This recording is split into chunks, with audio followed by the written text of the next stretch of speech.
창세기 8장 13절에서 19절. 오늘 본문은 노아 가족과 동물들이 방주를 하선하는 내용입니다.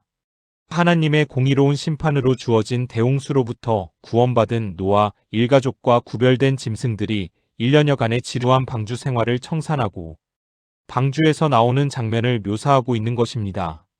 이러한 본문을 보면 노아가 방주에 들어갈 때와 마찬가지로 방주에서 나올 때도 하나님의 명령에 온전히 순종하는 모습을 보이고 있는데, 이는 그가 물로 정화된 새 세상이 생명을 전할 자로서 부족함이 없는 인물인 것을 잘 보여준다고 할 수 있을 것입니다. 8장 13절에서 14절 601년 첫째 달 곧 그 달 초하룻 날에 땅 위에서 물이 거친지라 노아가 방주 뚜껑을 제치고 본즉 지면에서 물이 거쳤더니 둘째 날 20일의 날에 땅이 말랐더라. 노아가 601세 되던 해 1월 1일에 지면에서 물이 거쳤다고 본문은 말합니다. 이때 노아는 방주의 뚜껑을 제치고 지면에서 물이 거친 사실을 직접 확인했던 것입니다. 아마도 노아는 속히 배에서 내려 땅을 밟고 싶었을 것입니다. 노아는 지금 11개월째 답답하고 지루한 방주 생활을 계속하고 있었습니다. 그러니 얼마나 땅이 그리웠을까요? 또한 가족들은 물이 거쳤는데도 왜 배에서 내리지 않느냐고 성화가 대단했을 것입니다. 따라서 노아의 생각 같아서는 방주문을 박차고 밖으로 뛰쳐나가고 싶었을 것입니다. 그러나 노아는 그렇게 경거망동하지 않았다고 본문은 암시하고 있는 것입니다. 그는 이후로도 땅이 완전히 마르고 하나님께서 방주에서 나오라고 하시기까지 57일을 더 방주 안에 머물며 기다렸다고 본문은 말하고 있습니다. 8장 15절에서 17절 하나님이 노아에게 말씀하여 이르시되 너는 내 아내와 내 아들들과 내 며느리들과 함께 방주에서 나오고 너와 함께한 모든 혈육 있는 생물 곧 새와 가축과 땅에 기는 모든 것을 다 이끌어내라. 이것들이 땅에서 생육하고 땅에서 번성하리라 하심의 본문은 노아가 여러 차례 비둘기를 보내서 홍수가 정리되는지를 확인했고 마지막으로는 방주 뚜껑을 열고 땅에 물이 거친 것을 직접 눈으로 확인하기까지 하였으나 방주에서 나오는 결정적인 행동은 인간의 판단에 따르지 않고 하나님의 명령을 기다렸음을 보여주는 것입니다.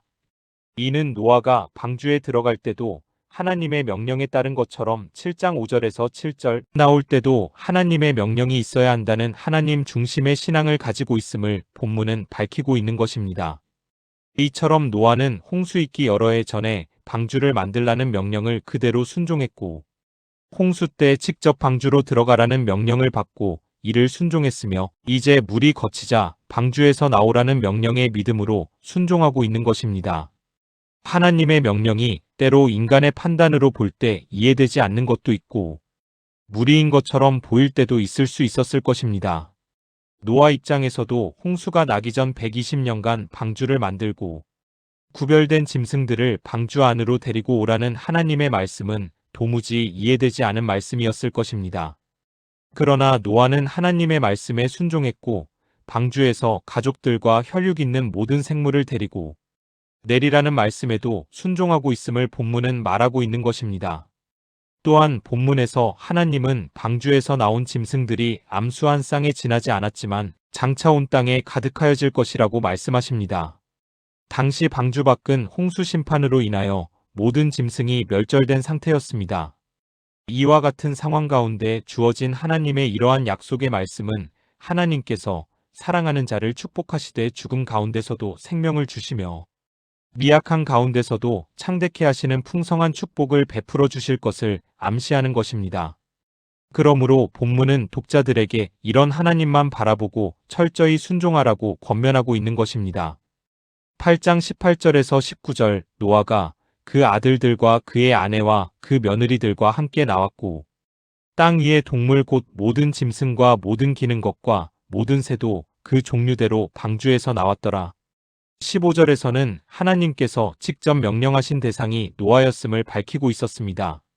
이에 호응하여 본문에서도 하나님께 순종한 주체가 바로 노아였음을 보여주고 있는 것입니다.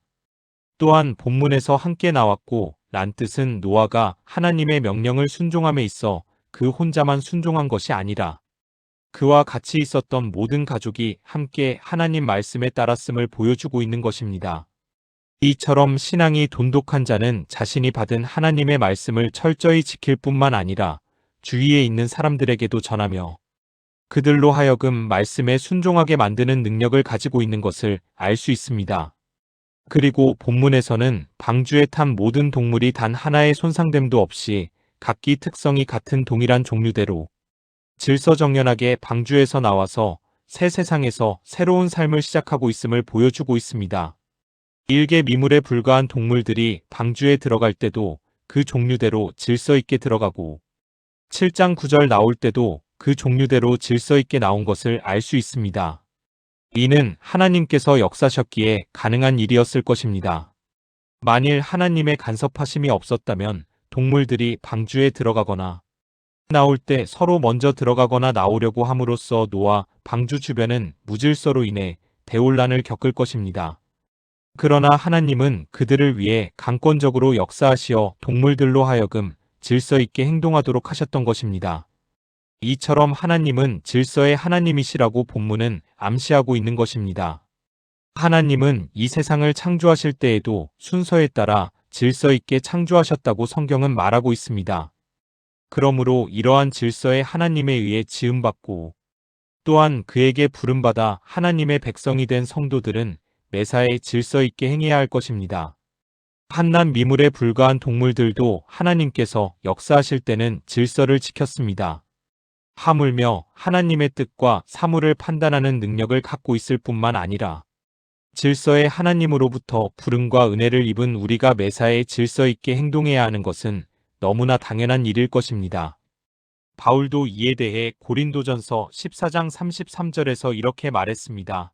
하나님은 어지러움의 하나님이 아니시오 오직 화평의 하나님이시니라. 그러면서 모든 것을 적당하게 하고 질서대로 하라 고린도전서 14절 40절 고했다는 것을 알아야 할 것입니다. 이 시간 나는 과연 질서의 하나님 백성답게 행동하고 있는지 한번 생각해 보는 시간이 되었으면 합니다.